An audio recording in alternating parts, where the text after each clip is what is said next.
Ora, cá estamos nós de regresso nas vossas casas na apresentação de mais um Finanças e Planos. Na minha companhia temos aqui o consultor financeiro Daniel da Ponte, da Access Advisors. Neste programa de hoje, Daniel, vamos falar de medir riscos na altura de investir. Sabemos que alguns investidores têm de assumir algum risco quando querem investir.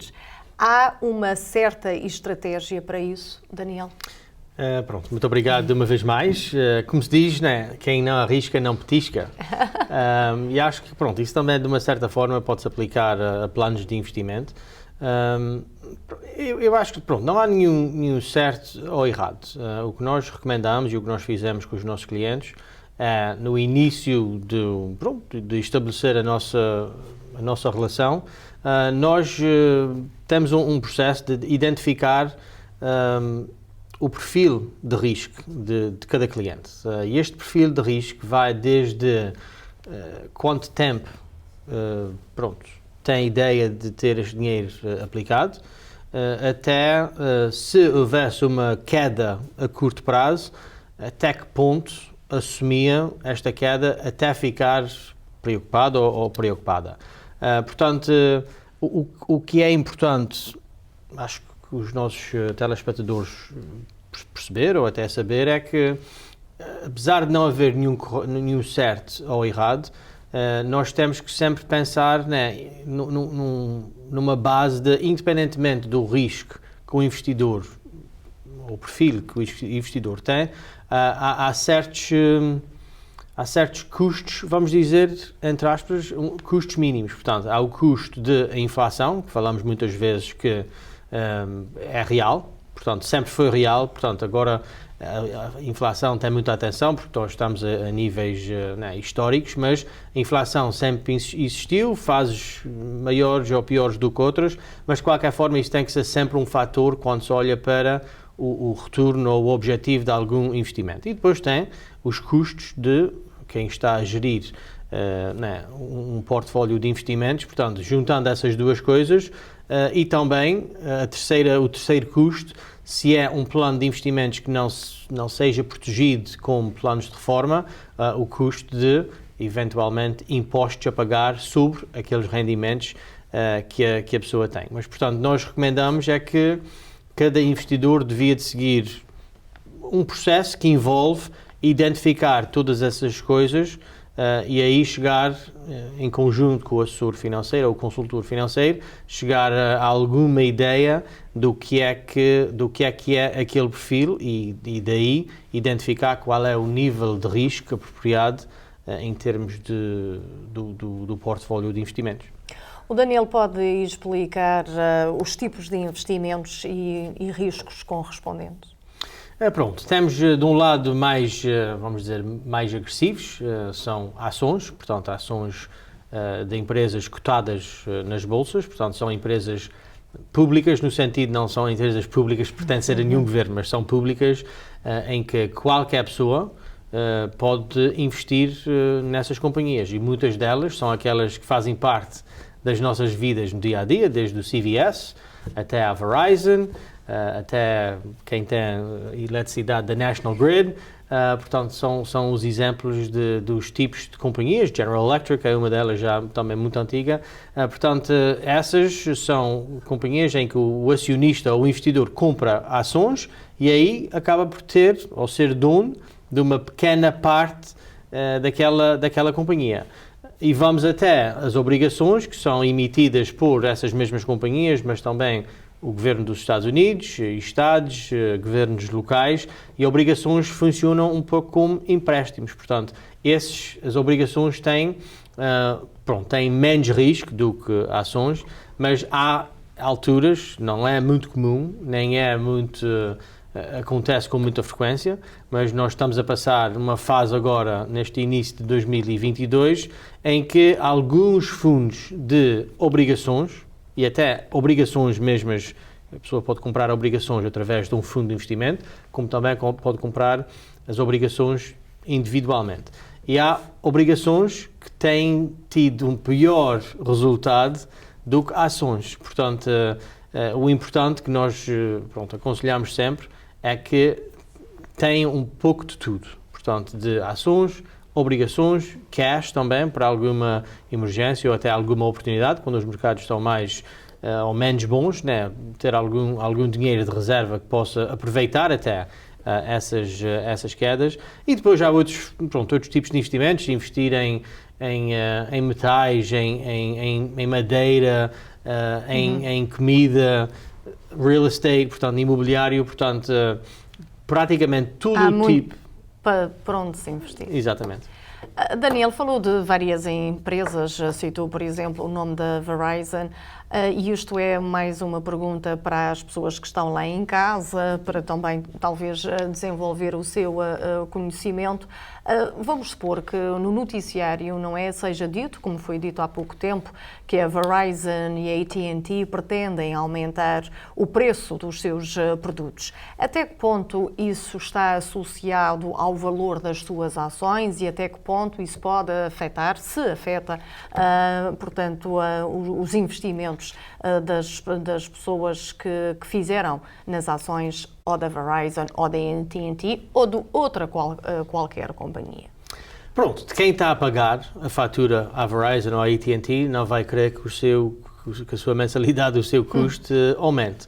Agora, claro que companhias dessa dimensão, e mais ainda quando estão num mercado em que há alguma concorrência, portanto, a outra que se fala e que tem entrado no mercado e agora acaba por ser a segunda maior companhia, a T-Mobile, que juntou-se à Sprint, por exemplo, quando vão aumentar os seus preços, tomem essa decisão, mas tem que haver alguma justificação, quer dizer, tem que haver no sentido de vender isso ao público e vender aos seus acionistas, não é? Portanto, pode ser que os custos que eles realizam estão mais elevados, portanto, têm que recuperar um pouco este aumento de custos, mas se a ideia é, e pronto, tudo isso é muito estudado e não vou entrar nesses pormenores todos, mas se uma parte deste aumento do que vão cobrar aos seus clientes vai resultar em mais lucros para a própria companhia, uma parte disto também passa eventualmente para os acionistas. E é uma das coisas que eu acho que é... Portanto, nem todas as más notícias são más notícias, porque esta má notícia para o consumidor acaba por ser uma boa notícia para quem tem dinheiro investido na Verizon, por exemplo. Sim, e agora, ultimamente, passamos essa fase com as companhias de petróleo, portanto, o preço do petróleo ou o preço do óleo diminuiu um bocadinho, o preço do combustível aumentou e muitas dessas companhias, Chevron, ExxonMobil, portanto, muitas delas, a nível das corporações, não propriamente das bombas de gasolina, que muitas delas até pertencem a pessoas independentes, como franchisees, mas de qualquer maneira, nós pagamos mais para encher o depósito do carro e os lucros dessas companhias que eu mencionei também estão muito mais altas. Portanto, os acionistas também vão beneficiar disso. Acho que até está a passar a Apple, uma delas, não é? Sim, é aquela que foi agora a companhia de petróleo da Arábia Saudita, que tornou-se público, vamos dizer. Agora tem uma maior dimensão em termos de valor do que a Apple. A Apple teve algum tempo em ser a empresa no mundo que mais valor tinha, também por causa dessa turbulência no mercado. A Apple caiu, os preços do petróleo a subir e então esta Saudi Aramco, é o nome desta companhia da Arábia Saudita, passa a ser a maior empresa em termos de capitalização do mundo. Muito bem, agora vamos passar aqui aos investimentos. Quem investe, quando alguém investe, como é que isso funciona, Daniel? Primeiro vou explicar um pouco mais em pormenor aquilo que acabamos de falar. Portanto, quando alguém vai investir nas ações de qualquer companhia, eu acho que, para aqueles que têm mais alguma experiência de comprar uma casa ou de investir numa casa, a pergunta que se faz, e a pergunta que nós fizemos é: para que é que eu estou investindo? Ou no que é que eu estou investindo? Portanto, se nós vamos usar o exemplo de uma casa, portanto, uma casa que esteja à renda, né? Alguém vai comprar ou vai investir numa casa que esteja de renda porque está investindo em algum eventual lucro nessa casa. Portanto, essa casa a pessoa vai investir, quem está lá a viver vai pagar rendas, tem despesas, tem impostos, tem seguros, tem outras coisas, pronto, algumas remodelações ou consertos e coisas, e também durante algum tempo a casa pode até estar sem inquilinos, mas pronto, o investidor está a comprar ou investir naquela casa para o valor presente e futuro das rendas que vai receber. E então, quando investe em ações, e a Verizon é um bom exemplo, já que falamos na Verizon há pouco, a pessoa está a investir naqueles dividendos e nos lucros futuros que a Verizon vai realizar e vai ter, e também distribuir aqueles lucros aos acionistas.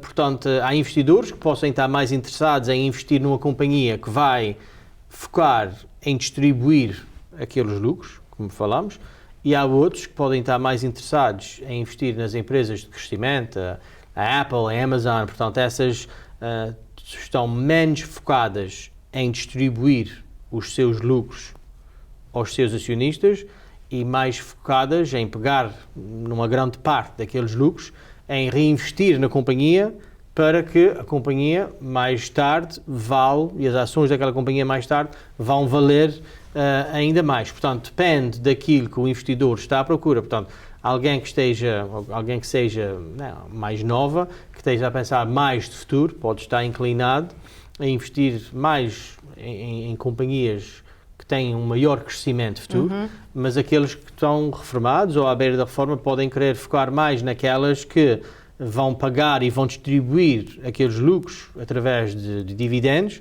para suplementar a vida. Por exemplo, o acionista que recebe aqueles dividendos tem duas opções.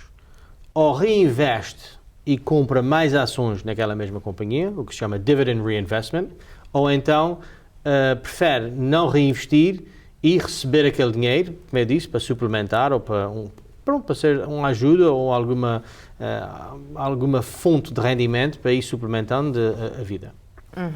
Portanto, então, quando alguém investe, como é que isso funciona? É mais ou menos isso que...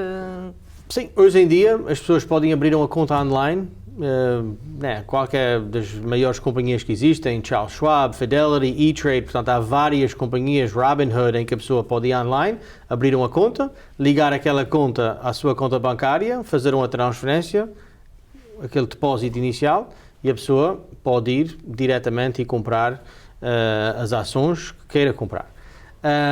Para alguém que sabe e que alguém que perceba, isso é fácil e não é difícil.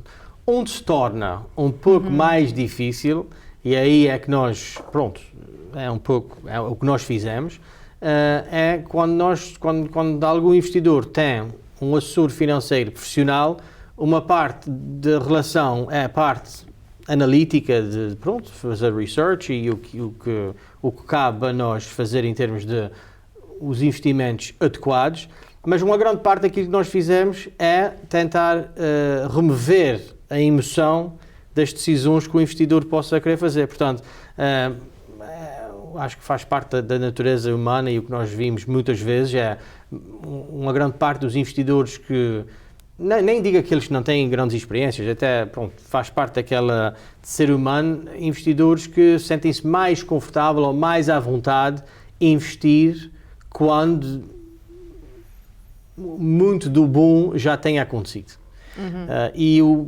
As melhores alturas de investir é quando mais custa ou quando mais dói, é quando os mercados estão em queda, quando não há boas notícias à noite, e acabam por ser esses momentos em que tentar remover a emoção dessas decisões é que um investidor, um consultor financeiro ajuda, mas qualquer pessoa que tenha acesso à internet ou tenha acesso ao computador e à internet pode ir abrir uma conta e comprar e vender conforme quiser, que não é uma coisa que nós aconselhamos, mas de qualquer maneira isto existe.